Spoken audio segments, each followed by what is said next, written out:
Don McMillan is an American comedian, actor and former engineer based in the San Francisco Bay.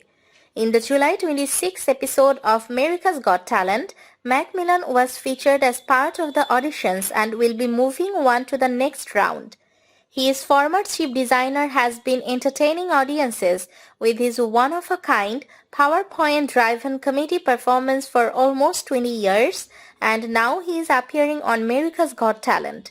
McMillan earned a Bachelor of Science in Electrical Engineering from Lehigh University and a Master of Science in Electrical Engineering from Stanford University. His comedy is stand-up based on technical comedy and corporate comedy. McMillan worked at E&T Bell Laboratories, where he was a part of the team that designed the world's first 32-bit microprocessor.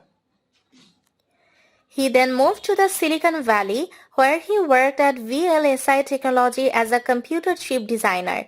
Don was an engineer turned comedy writer before he decided to utilize PowerPoint presentations to deliver punchlines. Now he is the only comedian who uses Avogadro's number and XML in his jokes, and he beta tests all of them. During his 6 years at VLSI, he designed more than 50 standard and ASIC designs, many of which are still in use.